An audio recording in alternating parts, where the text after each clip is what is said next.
active domestically. We had a great, festival run and a lot of great screenings and things like that here. And I knew we're dealing with messages that are universal in their appeal. And so I think that in a lot of ways, it's very fitting that we're seeing it go across the globe. And I know that we're already getting deals internationally as well. And our sales agents are pushing it. So it's great to see it, the traction that we're getting.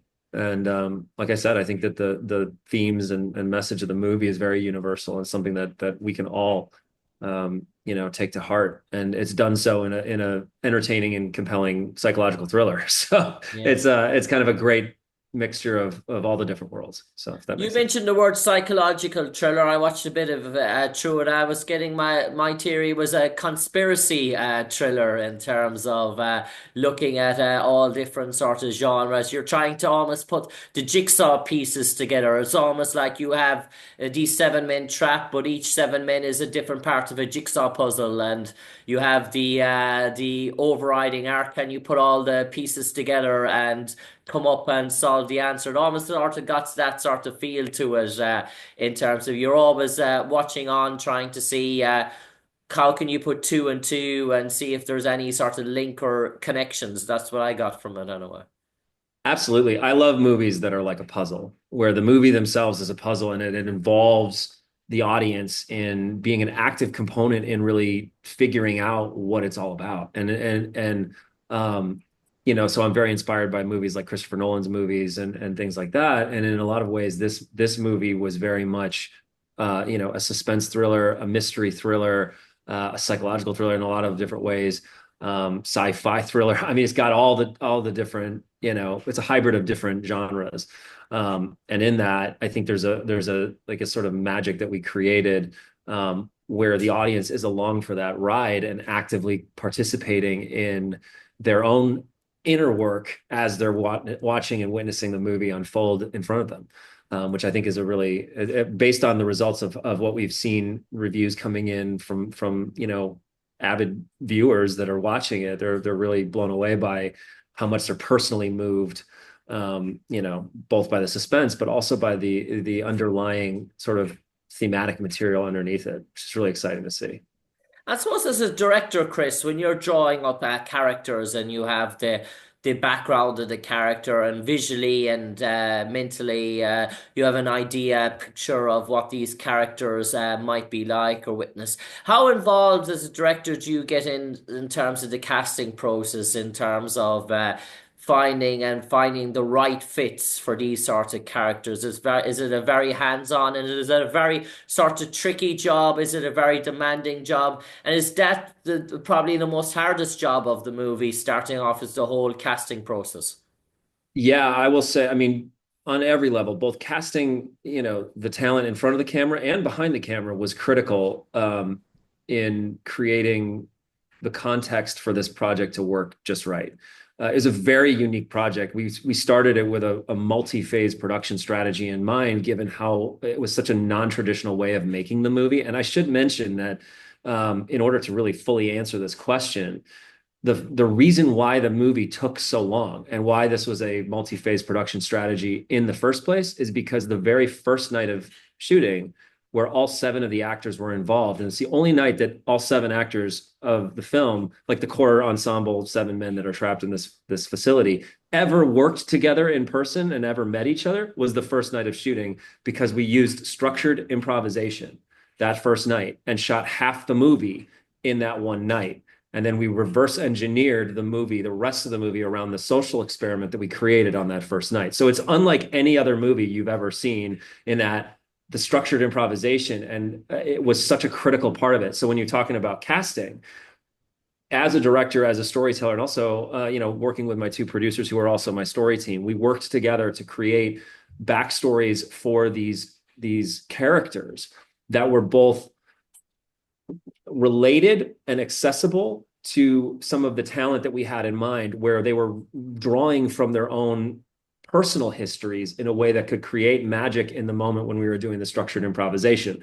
So effectively, it was designed to create conflict, where the people's backstories were in conflict with each other, because we wanted to create and shoot that first night like a live event, where they didn't really know what they were getting into.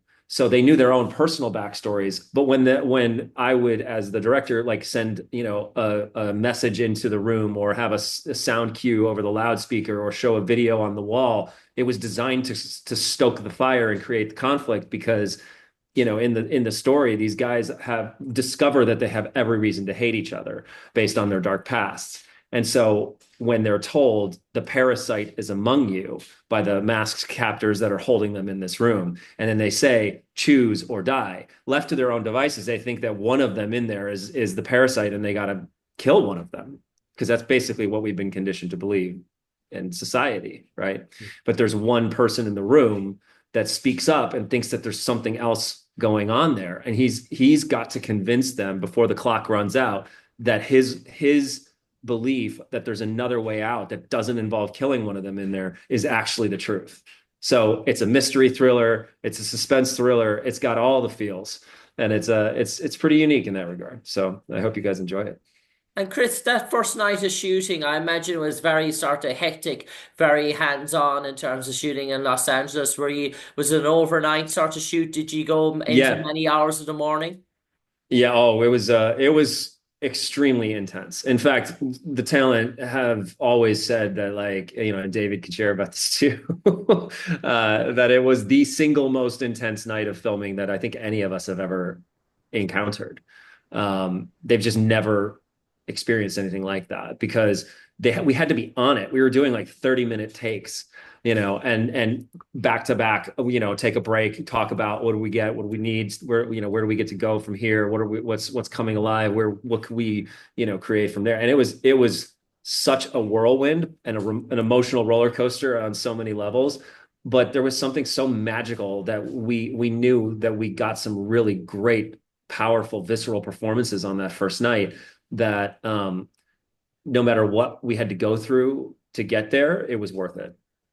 Yeah, and tell us about the collective in terms of the wardrobe for these sorts of personnel, the outfits, the design, the sort of black sort of apex type predator sort of look.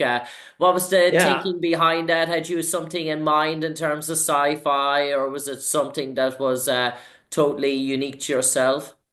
yeah, I think that I mean, they have this sort of tactical military vibe, but also this mask that makes them very foreboding. And it was a matter of something where the participants, we'll call them the seven that are abducted from their lives and trapped in this experience, that they couldn't see any sort of emotional expression under there. They couldn't read anything underneath the mask. Like it had to feel foreboding and imposing, but also like there couldn't be any sort of. It had to be a sense of neutrality too, in a way where you see where the story goes. You'll kind of understand what I mean by that. But like there's a there's a very the all black. I don't want to dig into too much of the symbolism, but I'm very much about symbolism throughout this whole thing. And I think that there's a sort of, because this is a bit of a secret society, the sort of all black look has a lot to say without saying anything. Does that make sense? I Yeah. know it's a little cryptic as a response, but it's I think that the attention to detail on every level from our costumers were pretty incredible on that. And we, even though we wanted it to be all black, to have different tones of black and to have a sense of craft amongst it, and the carbon fiber vibe of the masks and everything, it's pretty